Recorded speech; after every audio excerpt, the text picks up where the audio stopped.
Assalamualaikum warahmatullahi wabarakatuh.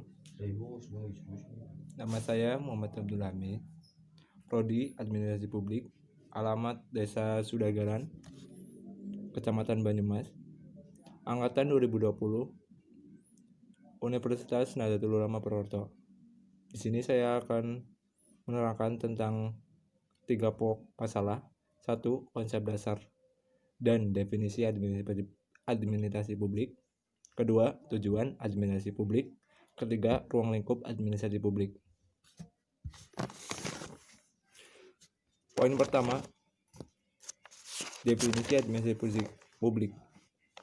1. Konsep administrasi dalam arti sempit merupakan susunan percetakan data dan informasi secara sistematika dengan maksud untuk menyediakan keterangan serta mempermudah memperoleh kembali secara keseluruhan dan dalam hitungan satu sama lain. Konsep luas seperti dikembangkan oleh para tokoh teori administrasi maupun yang dikembangkan di dunia pendidikan tinggi dewasa ini, seperti yang ditelaah dalam Fakultas Ilmu Administrasi. Istilah administrasi berhubung dengan kegiatan kerjasama yang dilakukan manusia atau kelompok. Yang kedua, tujuan dari administrasi publik itu sendiri. Tujuan utama administrasi publik adalah agar dapat mencapai tujuan negara sesuai dengan keinginan publik. Adapun beberapa keinginan publik tersebut adalah keamanan, kesejahteraan, dan keadilan. Untuk dapat mencapai tujuan administrasi publik tersebut, maka diperlukan beberapa hal. 1. Partisipasi sosial, yaitu keikutsertaan masyarakat dalam melaksanakan administrasi publik itu sendiri.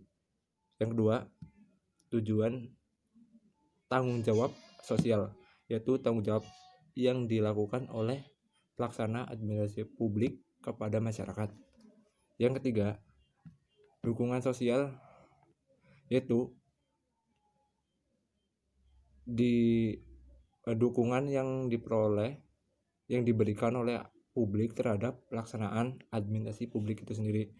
Yang ketiga, kontrol sosial, yaitu kontrol atau pengawasan yang dilakukan oleh publik terhadap kegiatan administrasi publik itu sendiri. Di sini kita mengerti bahwa administrasi publik dapat menentukan apa saja tujuan pembangunan dan menentukan bagaimana cara untuk mencapai tujuan tersebut, apalagi yang berhubungan dengan pelayanan umum bagi semua warga negara Indonesia. Administrasi publik bisa dikembangkan sesuai dengan kebutuhan suatu negara. Semakin kompleks masalah di suatu negara, maka akan muncul cara-cara baru sebagai sosial terhadap masalah tersebut. Itu sebabnya ilmu administrasi publik itu sendiri berkembang dinamis secara perkembangan manusia dan satu negara. Yang ketiga, pembahasan di ruang lingkup administrasi publik. Menurut Inu Kencana, administrasi publik dibagi menjadi 5. Yang satu dilihat dari peristiwa dan gejala pemerintahan. 1.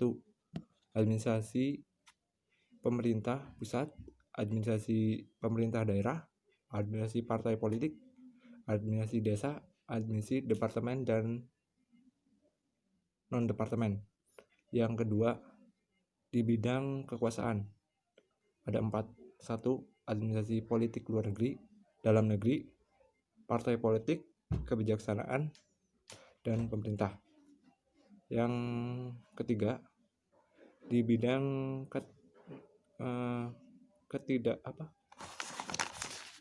di bidang ketalaksanaan ada 8 poin. 1. Administrasi pembangunan, perkantoran, kepegawaian, kemiliteran, kepolisian, perpajakan, pengadilan, dan mungkin perjalanan.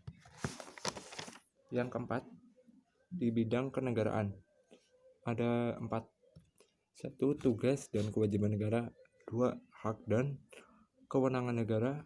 Yang ketiga, tipe dan bentuk negara. Yang keempat, tujuan negara dan lain-lain. Yang kelima, di bidang peraturan perundang-undangan, landasan ideologi idil. 2. Landasan konstitusional. 2. Landasan operasional. Terus manajemen faktor internal dan manajemen faktor eksternal dan internal. Pengaturan struktur organisasi agar dan tujuan operasional respon secara tepat, benar terhadap kebutuhan, kepentingan, dan aspirasi masyarakat. Pengaturan moral dan etika melalui kode etik agar kemampuan dan kompetensi tidak disalahgunakan di luar kepentingan publik. Pengenalan karakteristik lingkungan di mana administrasi publik itu beroperasi, negara, swasta, masyarakat, dan lingkungan dan lain-lain. Demikian pengertian dari 3 submateri yang saya jelaskan.